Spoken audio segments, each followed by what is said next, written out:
gentlemen, welcome to the Morning Hustles, the dude who comes back again and again with joint after joint. His brand new project, Karma 3, is out right now. On time for the one, the only Dave East. In the crowd. Oh, yeah. Love, Brody. Yo, man. Just waking up? I'll be up too early for me. You know, I'm a night owl. It be like that, though. But, you know, you push it through. You got your early wake and bake on. Huh? I said you got your early wake and bake on. I see. What strand are we going with this morning? East Coast, my shit.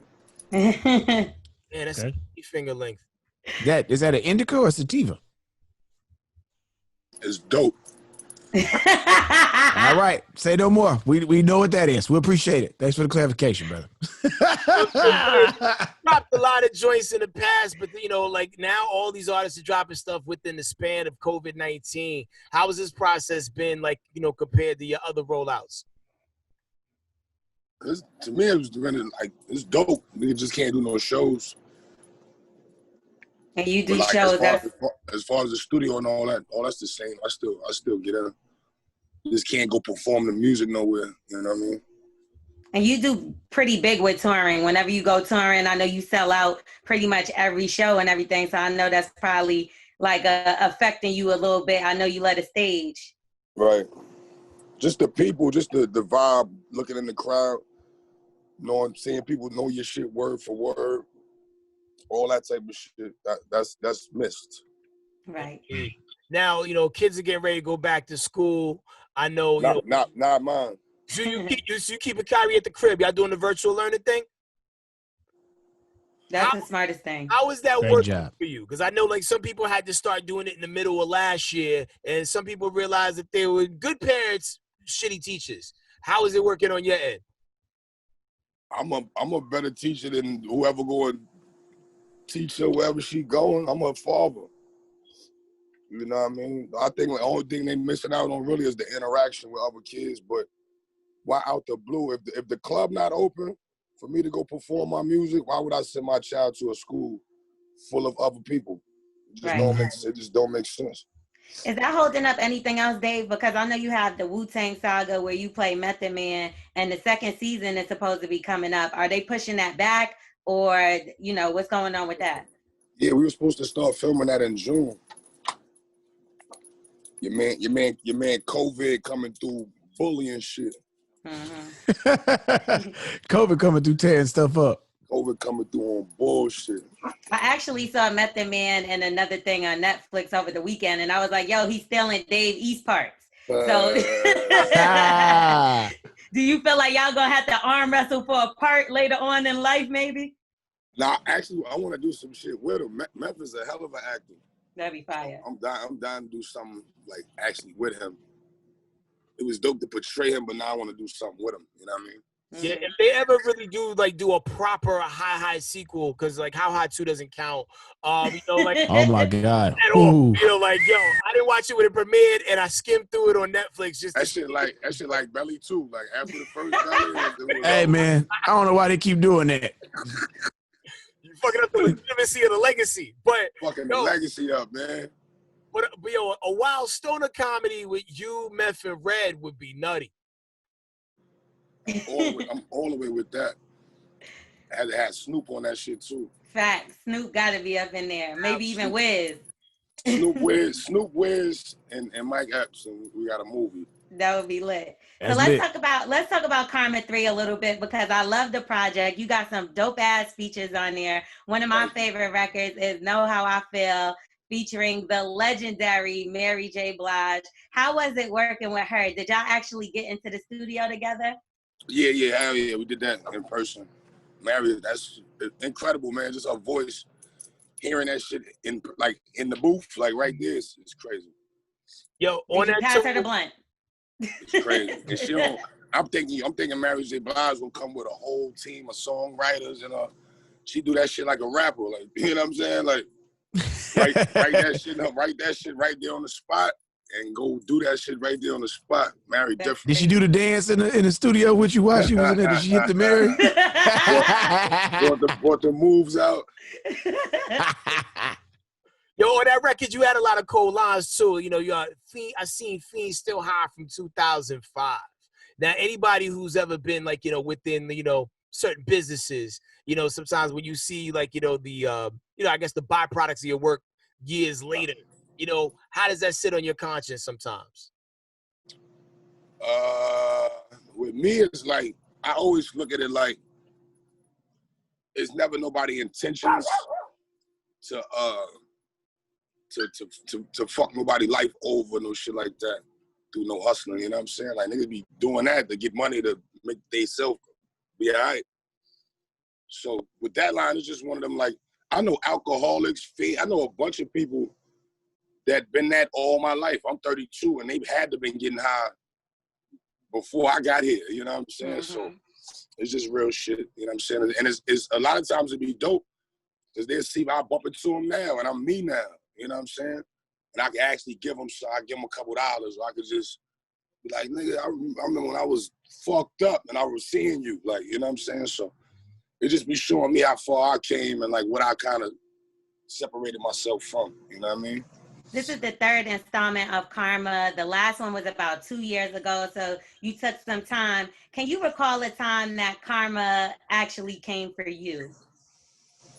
Right now, I put in so much time and energy and nights and fights and arguments. There's so much that went into me becoming Dave East as you know me now, the music I done put out, and just my whole journey. And I feel like all of the energy that I put into this shit, it came back in a good way. Like, karma could go good or bad, you know what I mean? So right. I feel like I haven't put out no bad energy. I don't have no ill intent towards nobody. I'm not out here trying to take advantage of people. You know what I mean? I do for me and mine. That's it. So I feel like I got good karma. You know what I mean? So I feel like it go both ways. Whatever you put out into the world, that shit gonna come back. You know what I mean? Word. I mean, you see it from the music, you see it from the acting, the accolades, and the way people just continuously show up for you. Now, outside of the brand that we know you from, could you see yourself in the boxing game? There was a line on Stone Cold Killer where he was like, yo, Tyson with the speed bag. You know what I mean? It's like, yo, all right, you got the physique for it. Seems like your cardio's kind of on point. Could you see yourself getting in the ring? Yeah, hell yeah. Not to be no Mike Tyson or nothing, but on some just staying sharp. You know what I'm saying? Hell yeah. Okay. All men should do that. All men should keep their hands sharp. Yeah, you know gotta keep them sharp. Women too, but I just feel like that's your first form of protection. Before you can grab a bat, a knife, or gun, you gotta have you know what I'm saying? You need your hands. So I would definitely. That's something I've been talking to a couple of different trainers. Shouts to my guy Eric Kelly. I think he got a gym up in the Bronx. That's just something I want to add to my shit anyway. Like, why not? You know what I mean? Now, a lot of younger rappers, they've been out here having slap box contests where they've been going out here putting the gloves on. You've been seeing them get out there. Is anybody on Dave East's list that you want to show these hands to? You have any? Nah. I just want to just check it. We got to see, because you sound like you ready to say, somebody can come get these hands. That's what it sounds like. Somebody can go get Karma 3. How about that, man? Let's go viral for that. Not who I want to slap. True. So it's funny you asked that, because I know that basketball was something you came up doing, and J. Cole just recently got approached by the Pistons to go try out. Now that, NBA is allowing you to smoke weed and all that good stuff, would you ever think about taking it serious and going back into the basketball? Shit broke my heart, man. You know how much trouble I used to get over weed? Playing basketball, man. Now niggas is getting high and hooping. I'm like, this is crazy, man. And they getting paid to do the shit. So I'm saying, if the Knicks hollered at you like, yo, Dave, we seen old tapes and shit, we want to help you out, let's get you back on the court, would you take that serious? Yeah, I would. Little 10-day John. I'm like, I ain't gonna front. It would just be dope to have the official, like the authentic jersey right. of any NBA team with my name on it. You know what I'm saying? That's the master. I done rapped, I done acted, and then if I do that, it's like, then you Master P. You know what I'm saying? I done Master P the situation. All the way through. Now, what things that you feel like, rapping aside, that you do better high? Because there's some people like, when they smoke, they get this laser guided focus about themselves. Like, what do you feel like, I definitely do these things better high? Concentrate. Good one. Good one. I focus up real good. I feel like I'm a better driver. Like, high. How about Really? like, how are you behind it? Yo, like I be obeying the fuck out of the speed limit. Like, You be obeying it? Oh, man. almost You to obey the speed limit when you high? I feel like I be driving like 10 miles under it. You know what I mean? Like how about you? This is my whole thing, right? I feel like the real like times of being extremely high are gone. Because you smoke too much. I'm You used smoked to out, it. bro. I've been Yeah. smoking. I'm a strong 15, 16 years in of blowing weed. You know what I'm saying? I've smoked weed through all its transformations, before cookies, before all that shit. I was getting high. So now it's like, it's more about the like hot, the mood it put me in or the taste. Okay. Mhm. But I don't feel like like when you was a little kid and you was trying to hide, I feel like I got higher when I was trying to hide it. Fact. When I used to have to put Visine in my shit before I came in the crib. Right. Spray cologne and shit. I used to duck and dodge from my moms. I didn't want to look at her in the face because I knew I was high. Blessed. That's when I was high. Now the whole world know I be high, so I ain't hiding from nobody. So Have you ever stopped out of them 15 years? Have you ever took a break like for a year or a month or something like that? When I got locked up. No, so that doesn't count. Yeah. That's the only before and after that, I was on it. So like what's the situation where you've been like the highest? Like what's your craziest one night while I was high story? Fucking with edibles. Edibles. You heard? Oh, there it is. There it is. Fucking with I was eating mad. I ate I had a bag of my favorite candy is Sour Patch Kids. You heard? Ooh. I love them shits all my life. Them and Swedish Fish. So I was tricked. I didn't know they wasn't regular Sour Patch Kids. So I'm eating them shits like shits is fire. No. I knocked the whole bag off. And mind you, I'm smoking because I'm not thinking I'm eating no weed. But when I tell you, bro, I got nervous. Like, weed ain't supposed to make you nervous. I was nervous. Because that high wasn't going nowhere. You know, you was just like, I'm a little smack right now. She gonna go away. Nah, it's So, bro, 2 hours later, bro, I'm like, yo, this not. I'm trying to drink water now. I'm trying to eat other regular foods to like get over the shit. I'm like, I gotta drink milk. Food. You gotta go to sleep. You can't. You ever been so high you can't go to sleep? No. You be wanting to go to sleep and can't. Like, nah, this is crazy. I'm really blunted right now. I don't fuck with edibles. Edibles no will more. do that to you. Now So on that Karma was your 3, how last many time? tracks? Oh my bad. No, On that Karma was your 3. last time with the edibles? Hmm? That's your last time with the edibles? You done? Yeah, I'm good on them shit. Now, how many tracks on Karma 3 did you make? How would you every track, every 100%? 100%, all of it? I ain't gonna front. The weed should have got credit. Like Featuring. like the label. It should have been featuring this pack, man. Now, Dave smoked different. That's one thing I will say. Dave smoked different. One time I was at STK. I think we was at something for Def Jam, and he decided to light a blunt in the middle of the steakhouse restaurant. And I'm like, Dave, no, we're in a restaurant. He like, nah, it's good. And nobody said anything to him. You know what I learned? Smoking is cool everywhere until they tell you it's not. So I'm the nigga. You gotta come. I'm not gonna wait. I'm not gonna have people tell me, nah, you probably can't smoke. They gotta come tell me, Put it sir, out. It ain't cool. Out. Ain't no smoke. I'm like, oh, my bad. Sorry. I'm putting it out right now. My fault. I ain't know, homie. I've seen that play out so many times in the exact same way. Right. I'm smoking. I don't care who's sitting next to me, who there, what's going on. I'm getting high. Fuck that. So let's talk about the 12 laws of karma. Make the food taste better. Right, true. Let's talk about the 12 laws of karma. So how did you come up with these 12 laws, and why did you not drop it as a book? Who said I'm not? Oh, okay. Well, let us know what's going on then. Now I'm gonna really create like a collector's package just for like my true supporters and shit like that. I've always been a big fan of just like memorabilia, you know what I mean, and like little shit.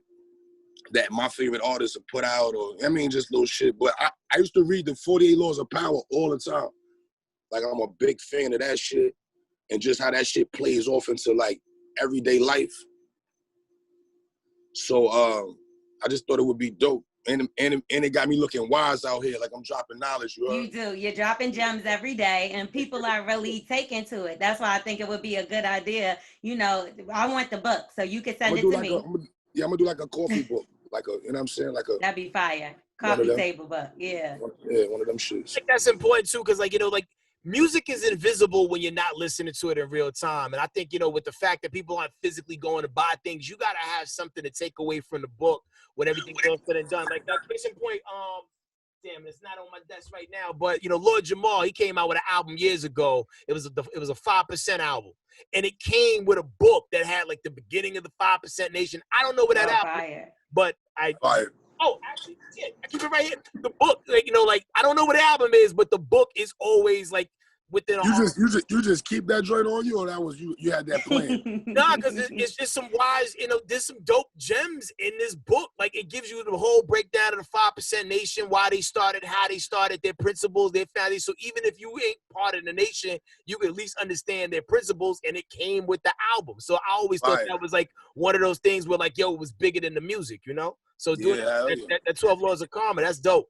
So I know Trey Songz had the challenge, Feed Your City Challenge, and he was reaching out to a bunch of artists. And it seems as though you're one of the people that's going to be joining in and giving back to Harlem and feeding the hospital workers and stuff like that. Could you tell us a little bit more about that? Yeah, I actually did it. We did some of that yesterday. We went down to the mission, the Bowery mission. Gave out maybe 300-400 sandwiches. I made a bunch of them sandwiches myself. I just feel like it's dope to do that. Shouts to Trey for even bringing that up and challenging other artists with giving back and helping. You know what I'm saying? Because that's something that everybody not doing. Indeed. A lot of people get to the money and get to the shit they want, but when you go around them people, when you've been around the homeless or been around people who really don't got it, you'll always feel that. You know what I'm saying? So that's why I got involved. But we just did it yesterday. I'm gonna keep doing that. Yeah, because you always show love to Harlem, to the city, obviously, that you're from. So I think that that's major. Other people need to see that. And if they can, also give back, whether it's time, you know, money, whatever the case, would give back the way that they can. Right. Especially to do it in a way where it's not just a photo op. Like the fact that you physically made some of those sandwiches yourself, that shit hit differently. Mad sandwiches. The cheese, they was getting 3 pieces of turkey on there. Oh, shoot.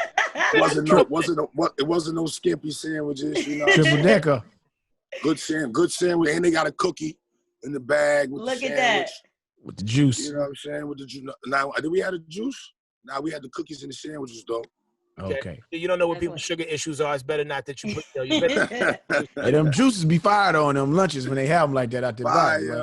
Hey, them little bitty packets. What?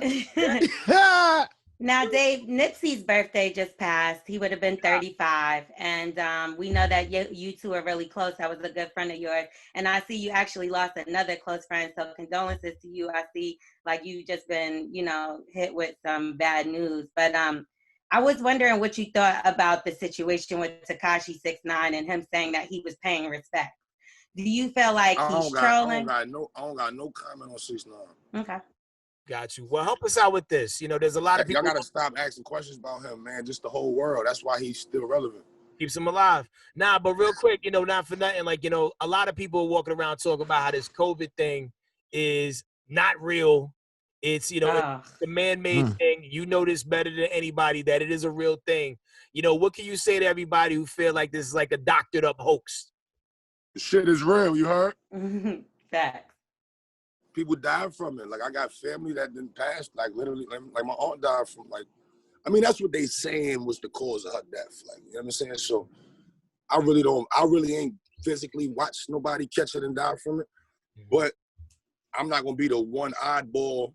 You know what I'm saying? I see everybody else walking around masked up. I ain't gonna be like, nah, I ain't gonna wear I'm putting my mask on too. Right. You know I what I be mean? going to places where I'm the only person with a mask, and then like Wow. you're on the other side of that weird ass table. Do you feel like so? Like, am I the one that's overdoing it? Because I don't go out a lot, and you know, and When, I'll be checking you on your socials. You know, you be moving yeah, around. when it first dropped, rest in peace, my brother Shooter, man. He had a club in Jersey. I think it was Elizabeth, New Jersey, but it's like right when the Corona shit, they was just talking about it on the news. I was in the club with a mask on, sweating and all that with the mask on. I still see pictures from that night. I had a mask on in the club. I was the only one in there with the mask on because like it didn't get out like that yet. Like everybody wasn't doing it. The next week, everybody got designer masks on, Gucci, Louis Vuitton shits, Dior shits. They probably all fake. As long as it works. Don't let them stores make masks, man. Exactly. I looked them up. I even wear them shits. I know them shits ain't coming from them stores. This the one you want right here? Now, Dave, in 2016, you was on the freshman cover, right? And they just recently released the freshman cover. I think they had Fabio was the only person, and Lil TJ from New York. Do you think that there was somebody that they left off there that maybe should have been on? Pop. They should have put Pop on there. Pop Smoke should have been on there regardless. Yeah. Was he on last year or no? I don't remember if he was on that. Nah, he wasn't. Right? He wasn't. He just came out. They should have put him on. That's a big fact. It was kind of ill time. He just came out. Yeah, I think he missed last year's by a few months because like that Welcome to the Party it hit like, and I think it already had dropped. It came out. Nah, he should have definitely been on that with a nice write up, a beautiful. You know what I'm saying? Like he shifted the whole shit. Yeah, no, definitely. I also seen your freestyle too with Funk Flex. You was the first one to do the Outside series too, and I know Buddha did that beat. So do you think you set up a trend and people gonna be trying to top your freestyle? I'm sure. I'm positive. I'm positive. That was dope for Flex to do that. He hit me. He was like, you know, we always do a freestyle when you drop. I'm like, how we doing it? I'm coming down to the station. He like, nah. I'm gonna meet you wherever you at. We came to. I was getting at my man tattoo shop in the Bronx. He pulled right up on me. He did that shit right on Tremont outside. Yo, it was shot well. They even reset the counter. That was freestyle 0001. You know what I'm saying? Wow. So like that's the beginning of something new, brave and bold. And also big ups to your freestyles too. The I got 5 on the joint. Yo, casual in his pocket. I think you had a line in there. I hate this year. I went through it in the worst way. You know, when you think about everything that you had to deal with in the last 12 months, like, what do you feel like your biggest struggle has been? Losing my best friend, to be real with you. Somebody I've been with the last 15 years every day. You know what I'm saying? Like my little brother. He died May 5th. So that topic for me. I was already going through it. You hear it in your voice too when you was kicking that, man. You know what I'm saying? That hit that, and even the tribute joint you did to him, like, you know, I really felt that. And I feel like anybody who lost somebody in the, you know, people just dropping left and right on both sides, man. So there's definitely a lot of relatables there, man. But it's good to see you still chipping away and chopping things down, man. With that should be therapy, you heard? Yeah. Yo, a lot of people therapeutically play video games to kind of get their mind off. You know, and I've been asking anybody who's around that building who maybe would know. Is there really going to be a new Def Jam fighting game? And are you in it? I better be on that shit if it is. They got me fucked up. You better be able to change my outfit. Yeah. I better have mad weapons. I better be ill on that shit. Like, what's your weapon of choice? I need some Marvel Comics stupid Avengers shit. Big sledgehammer or some wild shit. What's your special move gonna be, huh? Yeah, gotta have some special power. Move? Yeah. Damn. Y'all asking me too much shit on the spot. Y'all gotta help me. You may not have a character then, Dave. I'm trying to make my character, man. I got a bunch of special moves, you heard? If you could put a lit blunt out on the nigga, like, you know. That would be hella funny. That'd be one of my moves. Burn your nose. You burn his face. On your album, right, you had a song Handsome. This is my last question for you. And you said they calling me handsome, right? That's what they call you now. So what did they used to call you back in the day? No, honestly, I got that. That's like just a saying, like that niggas say in the hood when they get money. Whenever, like, man, they call me handsome. I done forgot my name. Like, that's just like I used to hear like my uncles and them say fly shit like that. So that was more one of them like me quoting them, not me saying they calling me handsome now. I thought you was handsome all of a sudden. Nah. I'm still not giving a fuck. It is. Now, I be seeing the chicks in the comments. There's a bunch that would risk it. You know what I mean? Like, for real. Like, you know, you Hey, yo, get out my comments, man. trying to see how the ladies is reacting to the music. That's all, Dave. That's all. Did people have a nickname for you growing up? Like, what did your family call you? Dude. Doo-doo. Dude. No, I'm joking with you. My mom's call me Dude. Where'd it come Why? from? I don't know. You know. She call me Dude. Mom Dukes is lit though. She be having the Fendi, the Christian Dior. I think your mom may be more fly than you. That's where I got it from. You see? Got that from Mama Love. Yo, Dave. Well, yo, man, love is love, man. Yo, Dave East, thank you for always pulling up on us when you got something. Nah, you already know, bro. Good looking out for y'all, you know. I can't wait. Little early, but good looking out. I appreciate it. We woke you up. I was on my fourth dream. I'm back now. No, thank y'all though. Real shit. Now, pick up Karma 3. It's out right now, man. He gave you a full clip of joints. I was just talking to Benny the Butcher the other day. He was like, yo, he was giving your album praise too. And he's like, yo, Dave showed up on that one. Love, yeah, I fuck with all of them. Conway, that's the homies. New York is back, ladies and gentlemen. All right, We man. ain't never go nowhere. We out right now. Be sure you pick it up. Continue to follow Dave East on all social media. And I'll stay out your comments, bro. We are the Morning Hustle.